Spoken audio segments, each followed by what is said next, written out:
이상으로 교회 소식 마치고요. 우리 함께 하나님의 말씀 보시도록 하겠습니다. 마태복음 3장 1절과 2절입니다. 세번역 성경으로 읽습니다. 마태복음 3장 1절과 2절 우리 한 목소리로 같이 읽겠습니다. 그 무렵에 침례자 요한이 나타나서 유대 광야에서 선포하여 말하기를 회개하여라 하늘나라가 가까이 왔다 하였다. 아멘.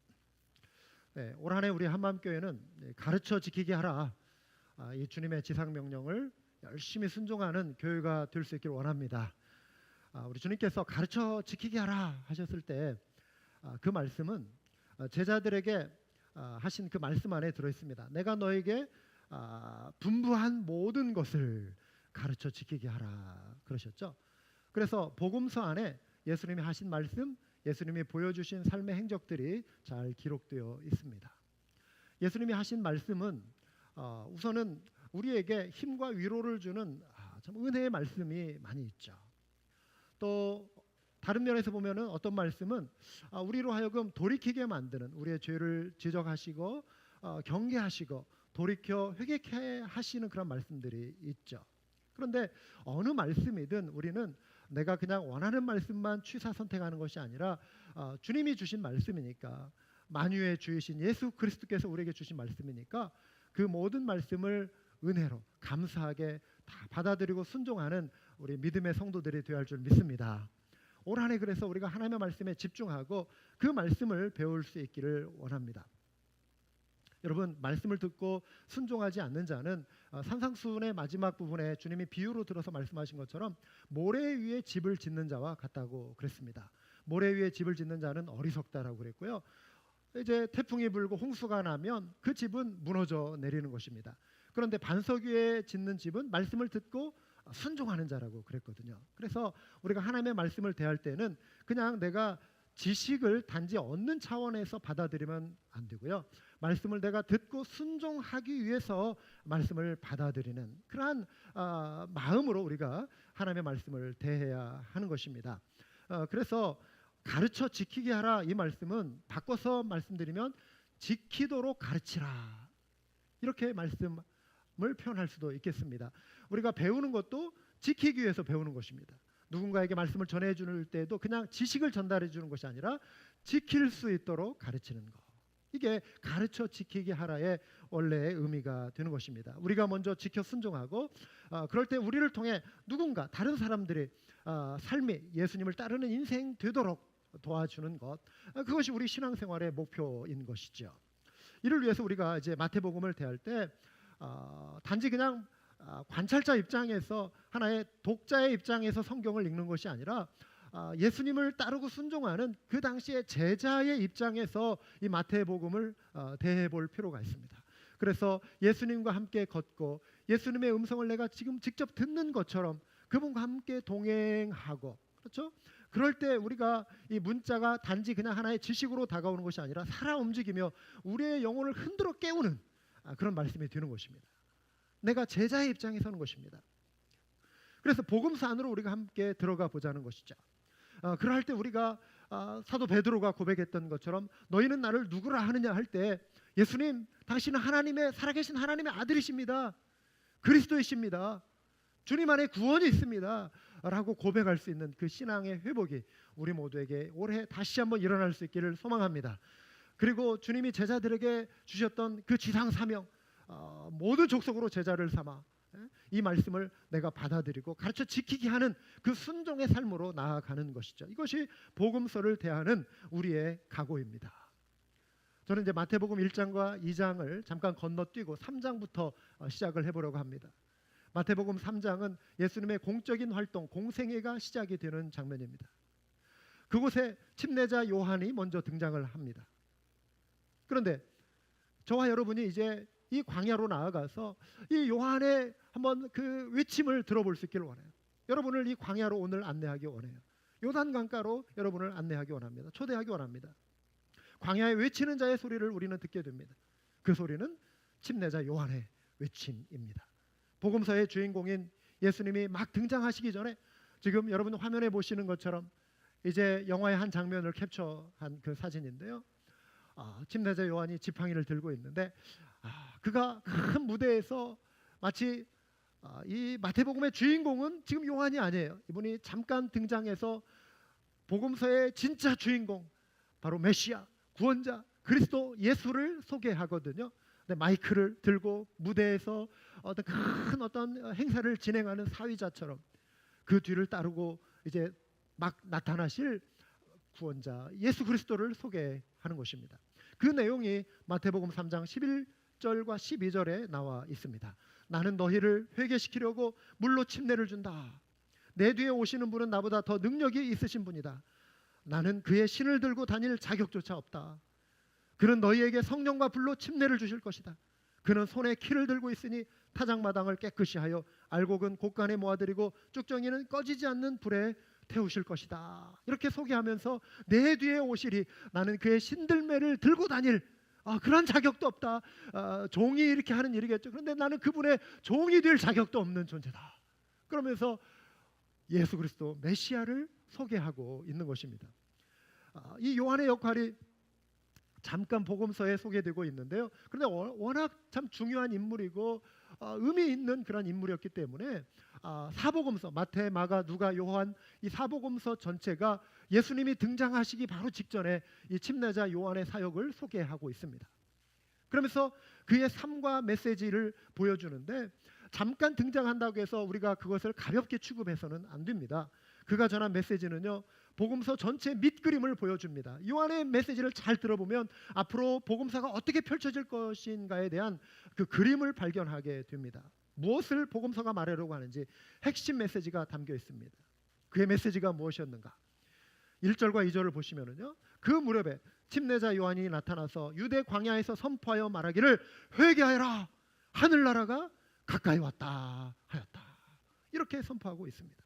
요한은 구약 성경에 이미 예언된 대로 광야에서 외치는 자의 소리라고 했고요, 주의 길을 예비하는 자라고 그랬습니다. 이사야 선지자를 통해서 말씀하고 있고요, 말라기 선지자를 통해서도 말하고 있습니다. 엘리야의 심정을 가진 이가 구원자 메시아가 오기 전에 그의 길을 예비하는 자로 등장한다라고 말씀했는데, 예수님보다 정확하게 6개월 전에 태어난 그 요한이 예수님의 먼 친척이었습니다. 그가 광야에서 자라면서 어떤 경건의 훈련을 받았습니다. 그리고 그가 메시아의 도래를 그가 말씀을 통해서 연구하고 확신하고 성령의 음성을 듣고 하나님의 부르심을 받아 광야에서 외치기 시작한 것입니다.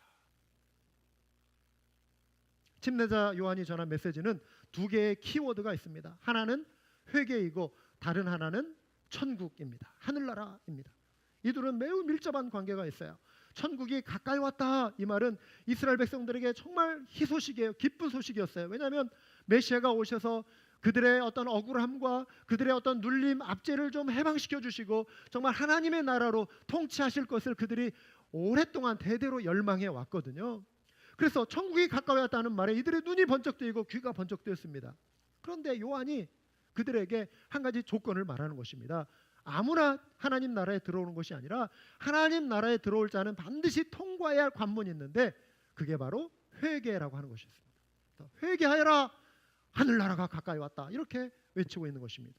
달라스 윌라드라고 하는 분이요, 하나님의 모략이라고 하는 책에서 이 말씀을 이 전기에 비유해서 말하고 있습니다. 여러분 어릴 적에 아마 이 자리에는 좀 덜어 계실 것 같아요. 전기가 들어오기 이전에 생활하셨던 분, 멀리 시골 마을이나 산간 벽지에서 어린 시절을 보내셨던 분들 가운데 전기가 아직 들어오지 않아가지고 호롱불 켜고 아니면은 석유 등잔 이런 거 켜고 촛불 켜고 밤 되면은 타셨던 분들 있을 것입니다. 그런 경험 있으시면 잠깐 손 한번 들어보시기 바랍니다. 네, 여기 더러 계시네요. 네. 호롱불이 막 이면은 이제 초저녁 되면은 벌써 이제 잘 준비하잖아요. 밥 먹고. 네? 깜깜하니까. 그런데 이제 대낮처럼 활동할 수 있는 전기가 이제 산간마을 벽지에도 두른 거예요. 시골에도. 너무 좋은 거죠. 그런데 여전히 호롱불을 고집할 분이 있습니까? 네? 전기가 들어왔는데 여전히 촛불 켜고 살겠다고 나 전기 싫어 이럴 분이 있습니까? 그게 아니죠. 새로운 세상이 왔다 이거죠. 그래서 달라스 윌라드가 비유해서 말하기를 회개하라, 전기가 가까이 왔다. 회개하라. 냉장고가 이제 들어왔습니다. 그래서 더 이상 우리는 어떤 뭐 얼음통 뭐 이런 거 해가지고 막 저장해 놓고, 아니면 땅 밑에 이렇게 파가지고 음식, 시골에서 옛날 그러잖아. 이렇게 집 밑에다가 굴을 파가지고 곡식 같은 거, 감자 썩지 말라고 이렇게 보관해 놓고 하잖아요. 냉장고가 들어왔다, 회개하라, 이것입니다. 전기가 들어왔다, 손 재봉틀, 건전지, 라디오로부터 돌아서라. 회개하라는 메시지가 이와 같다는 것입니다. 무엇이냐면 회개는 돌이키는 거예요. 하나님을 부인하고 살던 이전의 삶의 방식을 돌이켜서 하나님께로 얼굴을 향하라, 하나님께로 여러분의 시선을 향하라고 외치는 것이 회개의 메시지인 것입니다. 회개는요, 단지 뭐 잘못에 대한 어떤 슬픈 감정이 아닙니다. 어떤 사람들은 그리스도와 상관없이 자기가 좀 잘못한 거, 양심에 찔림이 되면, 우리 어릴 때 그러잖아요. 거짓말하고 뭐 이렇게 뭐 아버지 씨가 이렇게 해가지고 뭐 맛있는 거 사 먹으려고 막 이런 거 보면 어떤 날 막 양심에 찔리고 내가 왜 그랬지 하면서 돌이키는 그런 마음들 있잖아요. 그런데 이런 돌이킴을 우리는 성경적인 의미의 회개라고 하지 않고, 성경적인 의미에서 회개란 돌이킴은 분명한데 중요한 건 방향입니다. 어디를 향하여 돌이키느냐 이거예요. 누구를 향하여 돌이키냐 이거죠. 회개는, 성경이 말하는 회개는 만군의 여호와 하나님, 구원자 되시는 하나님 아버지를 향하여 얼굴을 돌이키는 것, 우리의 마음을 돌이키는 것이 회개예요. 이 사실을 믿으시기 바랍니다. 내가 단지 그냥 슬픈 감정, 죄에 대한 어떤 뉘우침이 회개가 아니라는 것입니다. 하나님께로 비로소 돌이킬 때, 하나님을 향할 때 그것이 회개가 되는 거예요.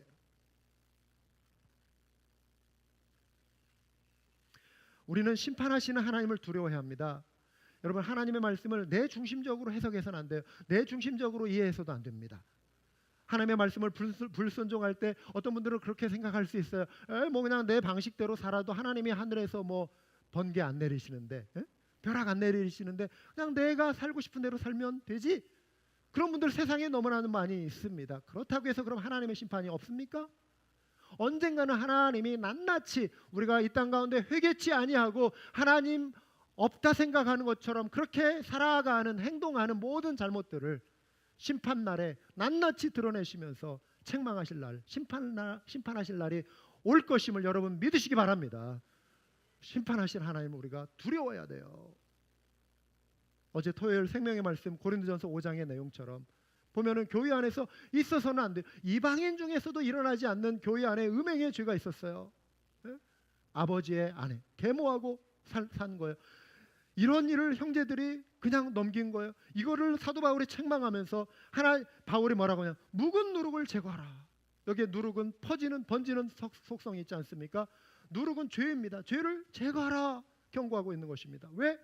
우리들의 유월절 양이신 그리스도께서 희생되셨기 때문에 그렇다는 거예요. 우리 주님께서 이 죄의 문제를 해결하시기 위해서 오셨고, 죄의 문제를 위해서 희생하셨는데 어떻게 형제라 일컫는 구원받은 형제가 그러한 죄를 계속해서 그러한 어떤 죄를 범할 수 있는가? 돌이키라, 그 누룩을 제거하라 이것입니다. 우리가 회개할 때 하나님은 용서하실 수 있는 그 근거를 유월절 어린 양의 그 희생으로 말미암아 닦아주신 거예요. 그리스도께서 희생하셨기 때문에 그 은혜로 구원받은 성도는요, 그래서 삶에서 죄를 미워해야 합니다. 삶에서 죄를 경계해야 합니다. 삶에서 죄를 멀리해야 합니다. 우리의 마음이 죄 짓는 것에 대해서 담대해지지 않도록 조심해야 합니다. 우리의 마음이 영적으로 강팍해지면 담대해져요. 죄에 대해서 담대해져요. 이걸 조심해야 합니다. 죄에 대한 수치심이 사라진 성도야말로 가장 비참한 인생이 되는 것입니다. 고린도 교회에 경고했듯 이런 이들은 사단에게 내어준 자들이 된다라고 했는데, 교회 공동체의 출교를 의미하는 거예요. 초대교회는 이것이 엄중했어요. 초대교회도 오늘날 이상으로 많은 문제들이 있었습니다. 그렇다고 해서 우리가 그럼 초대교회도 이랬는데, 이게 아니라 말씀의 기준에서 우리가 하나님 앞에 바로 서야 하는 것이죠. 그 중요한 목적은 그 영혼을 회복시키기 위한 거예요. 종말에 가서 정말 하나님이 없는 것처럼 여기고 살아가는 이들을 향하여 엄중한 심판이 있기 때문에 그 무서운 심판을 받기 전에 교회가 그 부분에 대해서 따끔하게 분명하게 가이드라인을 제시해주고 징계함으로 인해서 돌이키게 만들어주고 그의 영혼을 회복시켜주기 위해서 하나님 앞에 그 사람을 바로 세우기 위한 사랑의 행위가 교회의 징계인 것입니다. 회개 메시지를 전하는 요한의 사역에 대해 누가복음에서는 모든 골짜기는 메우고 모든 산과 언덕은 평평하게 하고 굽은 것은 곧게 하고 험한 길은 평탄하게 해야 할 것이니 이렇게 말씀했습니다. 요한의 사역이 이렇다는 것입니다. 여러분, 요한은요 주님 오실 길을 예비하는 자라고 그랬습니다. 혹시 서울에서 강원도로 통하는 고속도로 한번 이렇게 통과해 보신 적 있습니까? 직접 운전하시든 아니면 버스를 타고 가셨든. 제가 한번 그렇게 가본 적이 있는데요. 얼마나 길을 잘 뚫어놨는지 몰라요. 시원하게 뚫어놨어요. 옛날에 강원도 한번 가려면은 그 산맥을 하나 넘어야 하잖아요. 대관령을 넘어야 했다고 그래요. 그러면 위험해요. 그래서 버스가 막 전복되는 사례, 브레이크 파열로 인해서 그런 사고들 종종 뉴스에 나오기도 하고요. 험산 출령을 넘어가는 게 쉽지 않습니다. 그런데 그럴 필요가 없게 돼버렸어요. 골짜기를 어떻게 해놨냐면은 토목공사를 우리 한국 토목 건축 기술이 얼마나 잘 발달했는지 그냥 높은 막 이 기둥을 쫙 세워가지고 그 위에다가 도로를 이렇게 놓고 높은 산 그 산맥을 빵 뚫어가지고 터널을 만들어 놓은 거예요. 그리고 막 꾸불꾸불해가지고 복잡한 길들 그냥 반듯하게 달릴 수 있도록 여기서 보면 그냥 자로 잰 듯이 쫙 이렇게 대로를 뚫어놓은 거예요. 대로를. 토목공사. 근데 요한이 우리 마음에 토목공사를 한다는 거예요. 토목공사. 어떤 거죠? 우리가 죄로 인해서 깊은 나락에 빠지고 삶의 무게에 짓눌려가지고 낙심에 빠지고 골짜기와 같이 깊은 근심과 수심, 죄의 무게 속에 짓눌려 있는 그 사람을 회개 메시지를 전하면서 하나님께로 나올 수 있도록 주님의 반응할 수 있도록 올려 세운다는 거예요.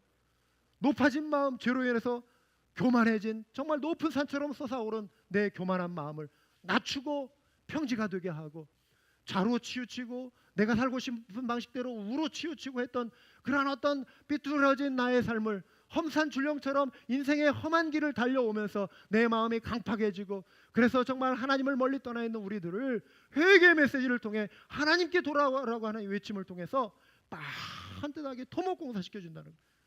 누구를 맞이하기 위해서요? 왕을 맞이하기 위해서. 왕의 대로를 우리 마음에 떨어준다는 거예요. 왕의 대로. 회개하라. 천국이 가까웠다. 우리의 마음이 고속도로와 같이 토목공사를 통해 반듯해지고 그곳에 왕이 임하시는 거예요. 할렐루야. 왕 되신 예수 그리스도가 오셔서 우리를 다스리시는 것입니다. 이게 회개인 것입니다. 그러니까 회개가 중요한 것입니다. 왕을 맞이하는 대로가 우리 마음에 뚫리는 것입니다. 그리할 때 어떤 일이 생기는가? 바로 이어지는 누가복음 3장 6절 말씀은 모든 사람이 하나님의 구원을 보게 될 것이다. 얼마나 놀라운 말씀이에요. 회개 없이는 이런 골짜기가 메꿔지지 않고는 높은 산이 낮춰지지 않고는 비뚤어진 길이 바로 잡히지 않고서는 하나님의 구원을 보지 못하게 된다는 거예요. 회개할 때 하나님의 구원을 보게 될 것이다. 우리 마음에 왕을 맞이할 대로를 뚫어준다는 것입니다. 좌절과 우리는 비교시 이전에 우리가 주님을 만나기 전에 이런 자들이었어요. 깊은 인생의 낙심 가운데 좌절 가운데 소망 없이 그렇게 살았던 그런 어떤 암담했던 어두웠던 그런 시절들을 기억하는 분들이 있을 거예요. 그런데 어느 날 주님이 우리에게 오셔서 빛을 비춰주시고 우리의 눈을 열어주신 것이죠. 우리에게 소망이 되어주신 것이죠.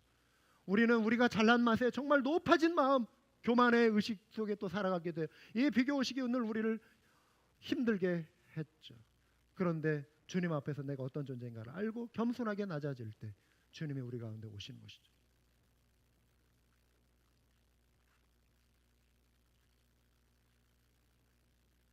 그래서 그리스도를 통해 천국에 이르는 대로를 발견한 인생으로 우리가 변화된 것입니다. 여러분, 회개가 그럼 단지 뉘우친 감정으로만 마무리되는 것일까요? 진정한 회개는 열매로 증명이 됩니다. 유대 종교 지도자들은요, 본인들이 아브라함의 자손이기 때문에 당연히 우리가 메시아 왕국에 들어가는 거 당연하지.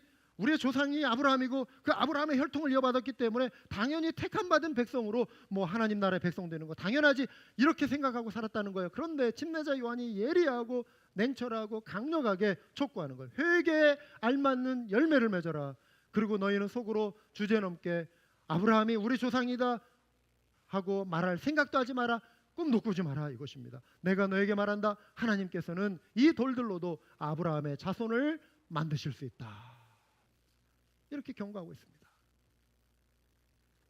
천국에 들어가는 조건은 어떤 혈통이나 집안 내력으로 되지 않는다는 것입니다. 우리 가족 중에 예수님 제일 잘 믿게 생긴 사람 대표 선수 하나 보내고 대표 선수 교회 하나 파송해서 열심히 신앙생활하면 그 대표 선수 통해서 그냥 나중에 따라가면 되지. 어떻게 묻어서 가면 되지. 어떻게 옷자락 하나 잡으면 되지. 내 아내 열심히 교회 다니도록 내가 서포트 해줘서 뭐 죽을 때 내 아내 이름으로 어떻게 하나님 내 아내 그렇게 열심히 하고 봉사도 열심히 하고 뭐 교회 헌금도 많이 하고 뭐 저는 열심히 라이드 열심히 해줬거든요. 교회 주차장까지만.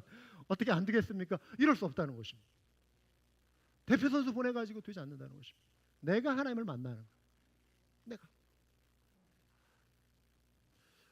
멕시코의 이철남 선교사님 전에 한번 오셨었죠. 그분이 그런 말씀을 하시더라고요. 멕시코 때 잠깐 우리 서현철 목사님하고 탐방을 갔더니 멕시코는 재밌는 게 있습니다. 아버지가 교사를 하면 그 라이선스를 아들에게도 물려줄 수가 있습니다. 아들이 중학교를 졸업해도 교사가 될 수 있습니다. 교사 자격증 따로 따지 않아도 그거는 가보예요. 가보. 예? 가문에 내리받는 참 좋은 세상이죠. 그런 면에서 보면. 그러니까 멕시코의 교육 제도가 굉장히 엉망인 거예요. 애들이 학교에 1시 되면 그냥 다 온대. 한 10시쯤 갔다가 그러니까 교육이 좀 많이 보완이 필요한 것을 이렇게 보고 왔거든요. 사랑하는 여러분, 혈통이나 집안 내력으로 구원이 이루어질 수 없습니다. 회개하라는 말씀에 사람들은 이것을 단순히 어떤 마음의 후회로 이해하지 않았습니다. 우리 문맥을 보면 이들도 회개가 곧 삶을 고치는 것임을 침례자 요한의 말씀을 듣는 사람들이 깨닫고 있는 것을 우리 말씀의 정황 속에서 볼 수 있어요. 왜냐하면 이들이 그렇게 반응하거든요. 우리가 무엇을 해야 합니까? 물어요. 회개하라 했는데 뉘우칩니다. 이게 아니라 그럼 우리가 무엇을 해야 합니까? 즉 삶이 변화되고 마음이 변화되고 가치관이 바뀌는 것으로 이들이 이해한 거죠. 바로 이해한 것입니다. 요한이 이 질문에 대해서 이렇게 말합니다. 가난한 자들에게 나누어 주고 정직하게 세금 매기고 거짓으로 이렇게 세금 매기지 말고 세리들은 정직하게 세금을 매기고 군인들은 힘을 남용해서 협박하여 가난한 사람, 힘없는 사람 빼앗지 말고 남을 속이지 말고 불평하고 불만하고 하지 말고 주어진 것에 만족하는 삶을 살아라. 이게 바로 회개에 합당한 열매를 맺는 것이다. 이렇게 요한이 가르치고 있는 것입니다. 회개는 삶의 열매로 이어지는 것입니다. 증명되는 것입니다. 회개한 이는 이런 삶을 살게 되고 비로소 천국을 그렇게 경험하게 되는 것이죠. 요한은 회개하라 하늘나라가 가까이 왔다 선포했는데요. 가까이 왔다 이 말을 정확하게 번역하면 이미 임했다 이렇게 번역할 수 있습니다. 이미 왔다, 이미 임했다. 요한의 메시지는 사람들을 천국으로 초대하는 초청장이었습니다. 우리가 이 땅에서 살아갈 때 이 땅의 백성으로 살아가는 사람들이었지만 그 초청에 응할 때 비로소 하늘나라의 백성이 되는 것입니다. 천국은 두 가지의 의미가 있습니다. 첫째는 천국은 이미 임한 나라입니다. 이미 임한 나라. 그곳에 우리는 지금이라도 당장 들어가는 곳이에요. 예수님이 이런 말씀하셨죠. 그러나 내가 하나님의 능력을 힘입어 귀신들을 내쫓으면 하나님의 나라가 너희에게 이미 온 것이다. 예수님이 오셔서 귀신 내쫓으셨죠. 죽은 자를 살려내시고 마귀의 권세를 짓누르셨습니다. 천국이 임했기 때문에 가능한 것이다. 이것을 너희가 보았느냐? 천국이 이미 임했다 말했습니다. 사도 바울은 이렇게 또 표현하고 있습니다. 그가 우리를 흑암의 권세에서 건져내사 그의 사랑의 아들의 나라로 옮기실 것이니 이랬나요? 보세요. 옮기셨으니 이는 곧 우리가 구속, 죄사함을 얻었도다. 주 예수의 이름으로 구원받은 하나님 나라의 백성은 아들의 나라에 속하여 있음을 여러분 믿으시기 바랍니다. 예수가 내 삶의 구원자여 주님이 되신 분이라면 이미 주님께서 우리를 옮겨주신 것입니다. 이런 측면에서 하나님의 나라는 이미 임한 나라입니다. 그런데요, 오늘날 많은 그리스도인들이 이 천국의 기대감과 천국의 어떤 그 감격, 설렘, 기쁨을 잃어버린 채 살아갑니다. 천국을 누리지 못하고, 아니 이미 임한 나라, 이미 내가 그 천국 안에 들어가 살고 있는데도 불구하고 천국을 누리지 못하고 내 마음이 천국 뛰지 못한 채 정말 힘겹게 힘들게 낙심 가운데 절망 가운데 살아가는 하나님 나라의 백성들이 많이 있다라고 하는 사실입니다. 천국은 죽어서만 가는 곳이라고 생각하고, 그래서 이 땅에서 살 날이 아직 한참이니 뭐 내 마음의 기쁨과 평안과 감사와 행복은 뭐 천국 가서야 느낄 수 있으니 이 땅에서는 그냥 힘들고 고생하고 좀만 견디자, 막 슬퍼하고 낙심하고 막 짓눌려 가지고 그래 빨리 내가 죽어서 천국 가면 좋겠다, 이게 아니라는 것입니다. 천국은 내가 누릴 수 있는 곳이라고 말씀하고 있어요. 이미 임한 나라인데. 또 어떤 분은 이 땅의 삶이 주는 쾌락과 편안함으로 인해서 천국에 대한 소망이 없어요. 이 땅이 그냥 너무 즐거운 거예요. 즐길 것도 많고 놀러 갈 때도 많고, 예? 너무 이 땅에 즐길 것들이 많다 보니까 천국에 대한 소망이 없는 거예요.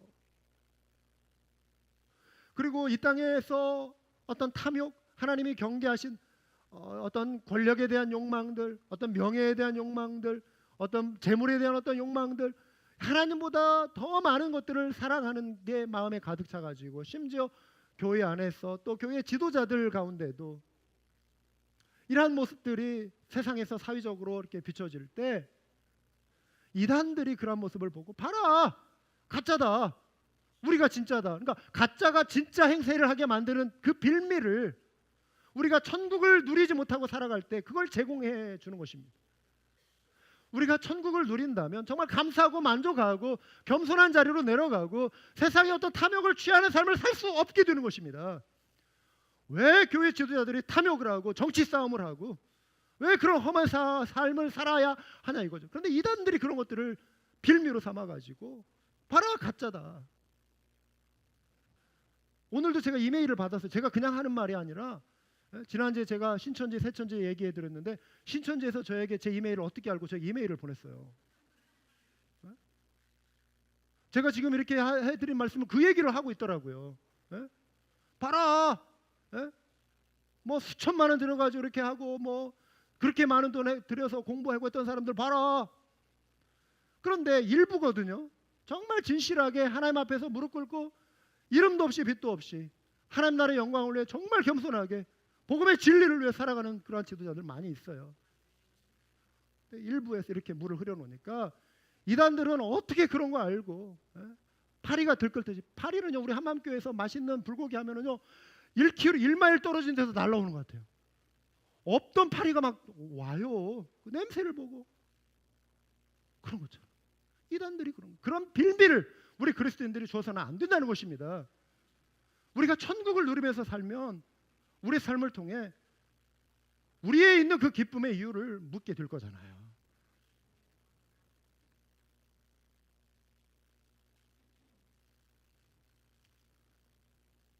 우리 그리스도인들은 이미 임한 천국 백성으로 삶의 원리를 천국 백성의 원리에 따라 살아가도록 부름받은 존재입니다.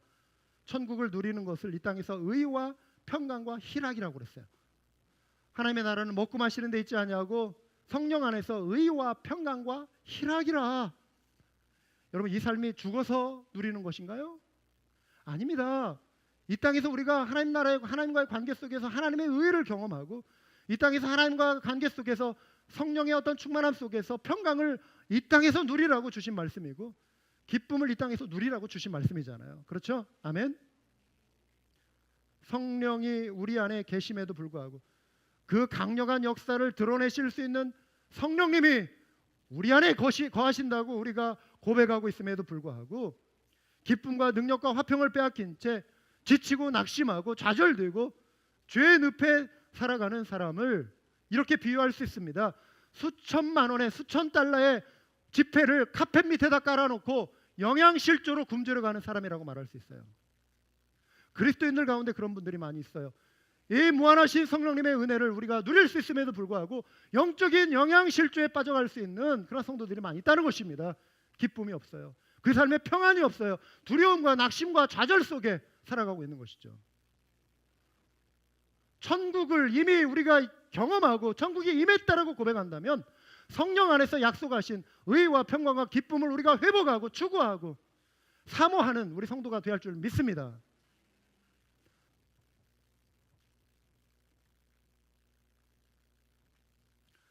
여러분, 우리가 그렇게 살지 못하면 우리의 삶이 영적인 불행 가운데 있잖아요. 그건 나은 사람으로 끝나는 것이 아니라 천국의 기쁨을 누리지 못한 채 근심과 낙심에 가득한 우리의 모습을 보고 세상의 그 누가 천국을 소망할 수 있겠습니까? 우리가 천국 이야기를 하면 그들이 우리의 말을 듣겠습니까?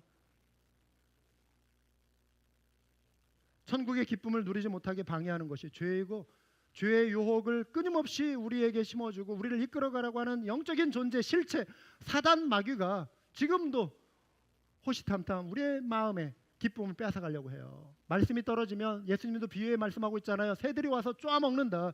말씀은 기쁨으로 받는데 그 말씀이 뿌리 내리지 못하는 거예요. 말씀을 관리하지 못하고 말씀대로 살아보려고 하는 그 몸부림이 없으니까, 듣고 끝나니까 그 말씀의 씨앗을 확 쪼아먹는다는 거예요. 그게 마귀라고 예수님이 말씀하셨어요. 마귀의 존재가 있습니다. 그러니까 우리가 말씀을 붙들고 그 말씀을 내 것으로 삼기 위해서 그것을 주장하고 그 말씀을 사모하고 그렇게 하는 거예요.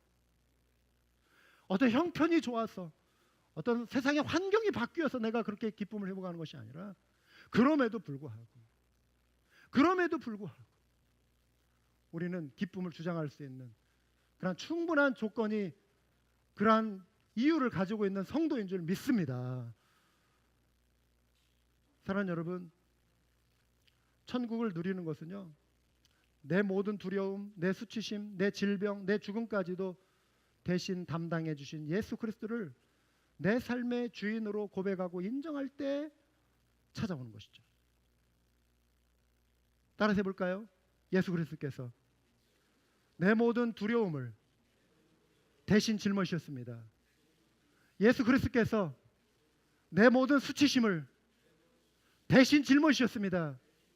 예수 그리스도께서 내 모든 질병을 대신 짊어지셨습니다. 예수 그리스도께서 내 대신 죽음의 심판을 대신 짊어지셨습니다. 그러면 우리는 더 이상 두려움 속에 사로잡힐 이유가 없는 것이죠. 더 이상 과거의 어떤 수치심 속에 사로잡힐 이유가 없는 것이죠. 더 이상 질병의 어떤 무게에 짓눌려서 두려워하고 힘들어할 필요가 없는 것이죠. 더 이상 죽음의 두려움 속에 사로잡혀 있을 이유가 없는 것이죠. 예수 그리스도께서 대신 짊어 주셨다라고 하는 것을 믿는 믿음의 고백이 우리를 자유케 하고 걱정, 근심, 두려움, 수치, 불안에서 우리를 해방시켜 주심을 믿으시기 바랍니다. 이게 신앙입니다. 이럴 때 천국의 기쁨이 우리 가운데 찾아오는 것입니다. 로이드 존스 목사님 이런 말씀하십니다. 영적 침체가 왜 오는가?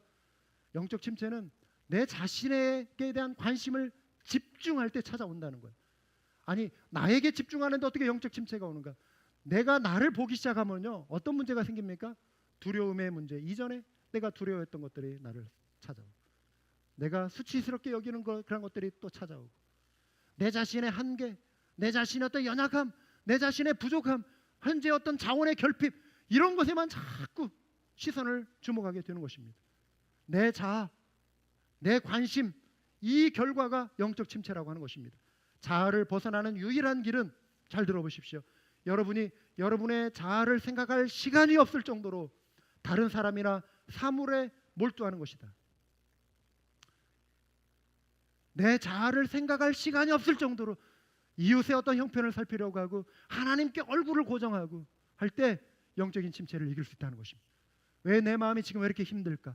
왜 내 마음이 이렇게 눌릴까? 왜 마음이 이렇게 낙심 가운데 있을까? 가만히 보면 내 시선이 온통 나에게 지금 쏠려 있는. 여러분, 이럴 때일수록 주님께 얼굴을 향하시기 바랍니다. 이럴 때일수록 어려운 형제자매 그들의 형편을 살펴보고 그들을 위해서 중보기도의 자리로 나아가시기 바랍니다. 그들을 찾아가셔서 손잡아 주시고 위로해 주시고 격려해 주시기 바랍니다.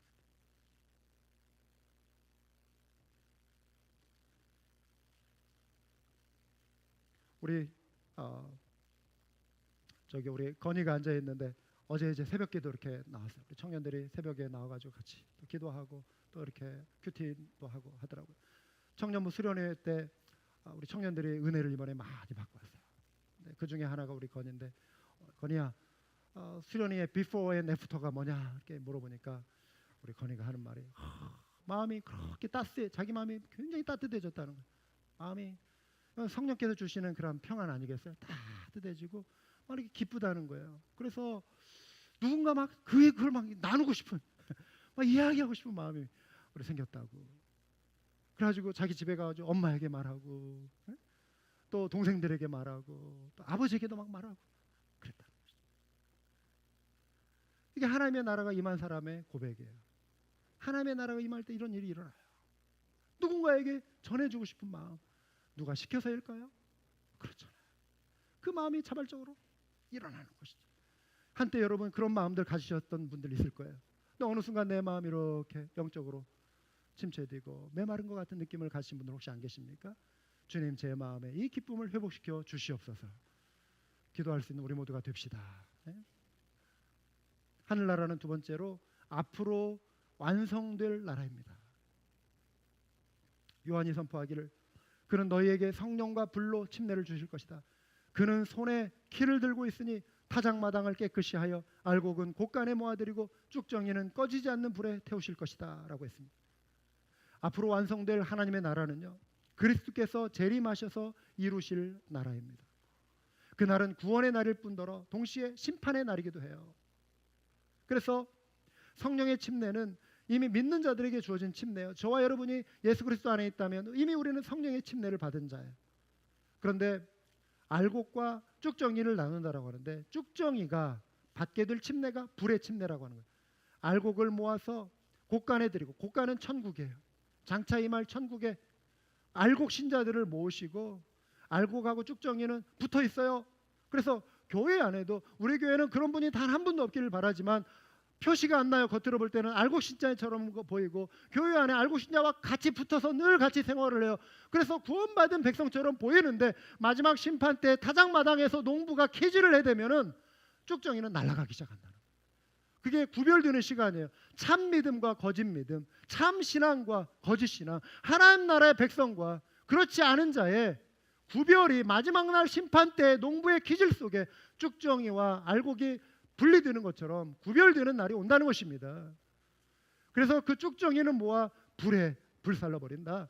그게 불의 침례예요. 그가 오셔서 하실 것은 성령과 불로 침례를 줄 것이다. 내가 너에게는 물로 회개케 하는 침례를 주지만 그가 오셔서는 이렇게 하실 것이다.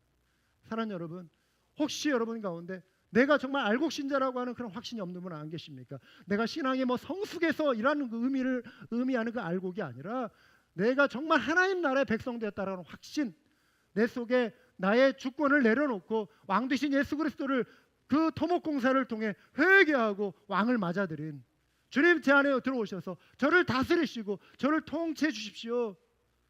주님, 제 삶의 주인이 되어주십시오 라고 하는 진정한 고백이 여러분에게 있었느냐는 것이죠. 그게 없었다면 여러분은 쭉정이 안에 머물러 있는 것입니다. 교회 안에 있다라고 해서 다 알곡 신자가 아니라고 하는 것입니다.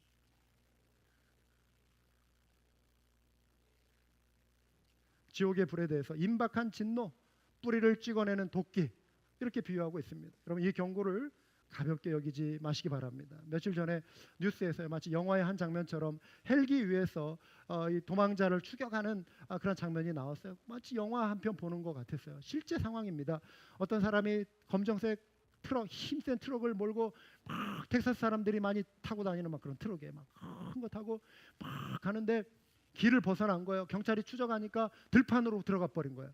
들판으로 들어가지고 또 도로를 가로지르고 그 농장의 목장에 그 펜스 이렇게 뭡니까 철망 해놓은 거 그것도 막 밀어버리고 막 가니까 뒤에는 막 철망이 끊어진 거지 막 대롱대롱 달려가지고 트럭 뒤에 막 매달린 채로 들판을 향해서 가는데 그게 정상적인 길이 아니잖아요. 덜컹덜컹 하면서도 계속 트럭을 몰아가지고 도망치는 거예요. 차량 선호대, 경찰 차량 선호대가 계속 따라 붙습니다. 그런데 그 나무 숲을 헤치고 막 풀섭을 헤치고 가면서 가다가 결국 탁 스톱이 돼버려요. 멈춰, 더 이상 나가지 않으니까 경찰이 내려가지고 장충을 들고 가서 문에 대면서 내리라고 이제 경고를 하는 거죠. 내리지를 않는 거예요. 이제 후진을 시도합니다. 그러자 영리한 경찰이 백미러를, 뒤에 사이드 미러 있잖아요, 그걸 확 닫아버리더라고요. 회전하니까 뒤를 못 보게 하려고 닫는 사이에 이 사람이 또 후진해가지고 쭉 가는 거예요. 얼마 못 가서 무슨 일이 생기냐면은 그 뭡니까 말이나 소 이렇게 물 마실 수 있도록 모아놓은 그 웅덩이 있잖아요. 그리 그냥 확 꼬라박은 거예요. 뒤로. 트럭이 완전히 그 들판에 세상에 트럭이나 차량이 진입할 수 없는 그곳에 이제 트럭이 확 박혀버린 거예요. 경찰이 다시 내려가지고 나오라고 경고합니다. 한참 있다가 내렸어요. 보니까 문신이 이렇게 막 가득한 어떤 젊은 청년인데 내려가지고 수순이 이렇게 손을 들고 나와야 하는데 트럭 뒤편으로 가가지고 웅덩이를 이렇게 가로질러 가지고 또 도망치기 시작하는 것입니다. 끝까지 포기하지 않고 도망치는 거예요. 항복하지 않고 자기 고집대로 계속 하는 거예요. 경찰이 그 웅덩이를 밟아가면서 첨벙첨벙하면서 넘어지면서 경찰도 넘어지면서 고생하면서 쫓아가요. 그러면서 그 헬기에서 그 장면을 비치고 있기 때문에 뭐 그 대화 소리는 안 들리지만 아마 계속 외쳤을 것 같아요. 경찰이 멈춰라, 홀트 하면서 멈춰라, 손들어, 아니면 쏘겠다, 이런 말을 계속 하는 거예요. 경찰은 인내합니다. 그 사람을 죽이고 싶지 않아요. 총을 쏘지 않아서, 쏘고 싶지 않아서 이미 그러한 기회가 여러 차례 있었음에도 불구하고 계속 멈추라, 멈추라 하는데 듣지 않는 거예요. 그런데 팍 쓰러지더라고요. 총을 쏜 거예요. 얼마나 안타까운 일입니까? 천국은 회개와 절대적인 관계가 있는데, 회개는요, 내가 주인된 나의 왕국을 허무는 것입니다. 하나님을 떠나 잘못된 길을 가는 것에서 멈추고 돌이키는 것입니다. 나의 통치, 나의 주권을 하나님 앞에 내어드리는 것입니다. 그리할 때 하늘의 기쁨을 누리고 추수 때 곳간에 옮겨지는 알곡 성도가 될 것입니다. 회개의 촉구는 심판에 대한 두려움과 공포가 아닙니다. 죄인을 돌이켜 의의 나라, 아들의 나라로 옮기시고자 하는 하나님의 사랑의 메시지입니다. 하나님이 우리를 사랑하시기 때문에 구원자, 그 길을 예비하는 침례자 요한을 먼저 보내서 대로를 뚫어주는 거예요. 왕을 맞이할 길을 열어주는 것이죠. 사랑의 메시지예요. 사랑의 음성인 거예요. 이 사랑을 위해 하나님 아버지는 우리 모두를 위해 아들을 십자가에 내어 주신 것입니다. 아직 혹시라도 이 자리에 하나님께로 돌이키지 않은 분이 있다면 오늘 회개 자리로 나와 주님 앞에 모든 죄를 쏟아놓고 주님의 용서를 경험하시고 천국 백성의 삶을 새롭게 시작해 보실 수 있기를 주님의 이름으로 권면합니다. 이미 천국 백성이 된 여러분, 죄를 경계하고 말씀에 순종함으로 이미 임한 천국을 기쁨으로 누리겠다라고 새롭게 다짐하는 은혜의 결단이 있기를 주님의 이름으로 축원합니다. 기도하시겠습니다.